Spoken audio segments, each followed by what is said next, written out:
Well, let's speak now with Vanessa Neumann, who's the president of Asymmetrica. That's a political risk research and strategic communications firm. She's also an expert on Western Hemisphere security and migration and joins us now from London. Thanks for being with us on the News Hour. President Biden then says he takes responsibility for the situation on the Texas border there, and he's also taking responsibility, one would assume, of the fact that all the Haitian migrants have been cleared from that camp in the Texas border city of Del Rio. Are you satisfied with this outcome? Well, no, quite frankly. Thank you very much for having me. I was discussing this actually at a Homeland Security Forum last week with the Secretary General of the OAS, Luis Almagro, who was my guest. It was a conversation between him and me for the benefit of the leaders of the Homeland Security of the Biden administration. And we were specifically addressing the push factors of migration in the Western Hemisphere.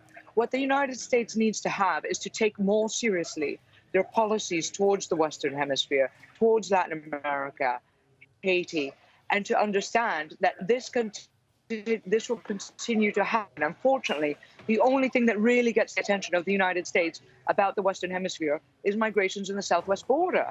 But really, the causes of this are corruption, violence, institutional failure because of corruption, because of strongman leadership.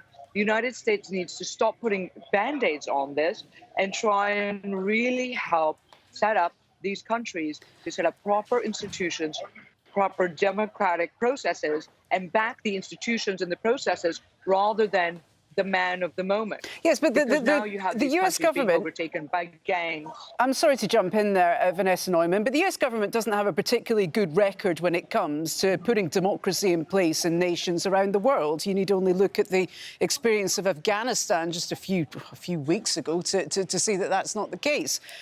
They are taking it seriously. They've put the Vice President on this problem. Korea, after the Korean War.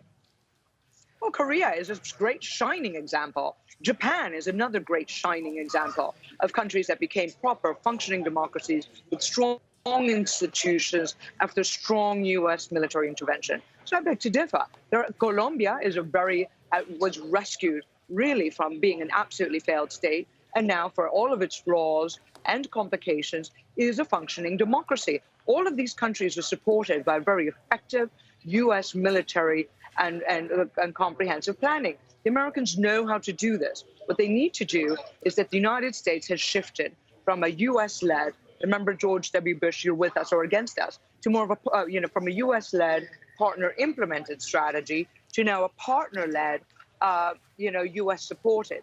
But they need to then help these partners set up proper governments that stop stealing the money, stop using gangs to enforce the violence, and provide food, medicine, and housing for their people. Okay, the migration problem in Latin America is that their governments don't serve them, and they're murdered by violent gangs, and the collapse of infrastructure is always because of corruption. Okay. Because the money for the houses gets stolen. So the America needs to take the region more seriously. They know how to do this. It's time. If they're moving out of the Middle East, they should do this in Latin America. OK, Vanessa Neumann, we're out of time, but thank you for sharing your points of view here on Al Jazeera. Thank you very much. It's an honor and a pleasure. Thank you.